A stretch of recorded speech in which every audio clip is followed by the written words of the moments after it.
अब हम कर लेते हैं रियल जीडीपी से रिलेटेड कुछ न्यूमेरिकल्स। तो इसमें तुम्हें दिख रहे हैं अलग अलग फॉर्मूले हैं। इसमें बेसिकली 3 फॉर्मूले दिए हैं बुक में। हम बस एक ही याद रख के अपना काम चला लेंगे, ठीक है। तो कैसे काम चला लेंगे हम अपना, मैंने बस रियल जीडीपी का फॉर्मूला याद रखा है। कैसे, नॉमिनल को डिवाइड कर देते हैं कितने प्राइस चेंज हुए, ये तो मुझे वैसे ही याद है। क्यों? क्योंकि नॉमिनल निकलती कैसे थी, देखो नॉमिनल निकलती थी Q into P, quantity into price formula था जीडीपी का, है ना। और उसमें मैं मल्टीप्लाई कर रही थी, जैसे जैसे साल ब साल महंगाई बढ़ती जा रही थी उससे मैं मल्टीप्लाई कर रही थी क्वांटिटी इंटू प्राइस जो था, प्राइस बढ़ता जा रहा था जैसे जैसे, वैसे वैसे मैं उससे मल्टीप्लाई कर रही थी नॉमिनल जीडीपी के केस में।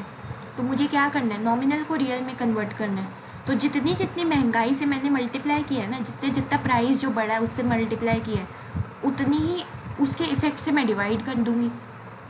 जितनी मैंने महंगाई से मल्टीप्लाई की है उतना ही अगर मैं महंगाई से प्राइजेस कितने चेंज हुए हैं उससे डिवाइड कर दूंगी, तो मेरे पास क्या आ जाएगा, रियल जीडीपी। बस इंटू 100 एक्स्ट्रा कर देते हैं एक साथ में, ठीक है। क्योंकि वो होता है हमारे बेस ईयर का, वो क्या कहते हैं, बेस ईयर का हमारा वो होता है प्राइस इंडेक्स। तो प्राइस इंडेक्स की बात करते हैं। प्राइस इंडेक्स और जीडीपी डिफ्लेटर दोनों चीज़ें सेम होती है। रेशियो होता है किस चीज़ का, नॉमिनल जीडीपी और रियल जीडीपी का। और हमें क्या बताता है ये, हमें ये बात बताता है कि कितना ज़्यादा चेंज हुआ है जीडीपी में due to change in price level. मतलब ये जो रेशियो है ना, ये हमें बेसिकली ये बताता है कि अच्छा आपका जीडीपी में इतना चेंज हुआ है प्राइस लेवल में बदलाव के कारण, ठीक है। जीडीपी में कितना बदलाव आया है ड्यू टू महंगाई के कारण या महंगाई कम होने के कारण, इन सब प्राइजेस में चेंज आने के कारण कितना तुम्हारी वो बदली है जीडीपी, वो बताता है हमें जीडीपी डिफ्लेटर, ठीक है। और फॉर्मूला हमने रियल जीडीपी वाला ही याद रखना है, उसी से ये तीनों फॉर्मूले बन रखे हैं। तो एक क्वेश्चन ट्राई कर लेते हैं अब उसका, ठीक है। अब इस केस में मुझे क्या दे रखा है, मुझे दे रखा है कि मेरी जो रियल जीडीपी है 240 है, प्राइस इंडेक्स 120 है, नॉमिनल जीडीपी फाइंड करनी है। बुक वालों ने अपना फॉर्मूला नॉमिनल जीडीपी का निकाला है, लगाया है, मैं अपना रियल जीडीपी वाला ही लगा रही हूँ। रियल जीडीपी का फॉर्मूला क्या है, 240 इज इक्वल टू, नॉमिनल को मैंने एक्स कह लिया, upon price index into 100।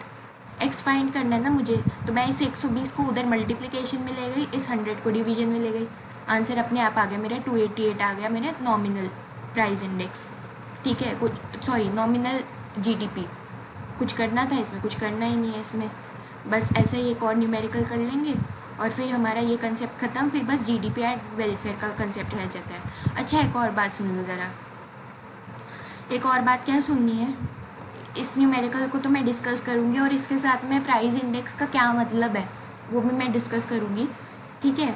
But हम एक और बात डिस्कस कर लेते हैं।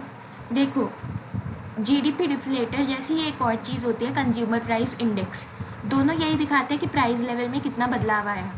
बट यूजुअली जो कंज्यूमर प्राइस इंडेक्स है ना, वो बस एक स्पेसिफिक बास्केट ऑफ गुड्स से रिलेटेड दिखाता है।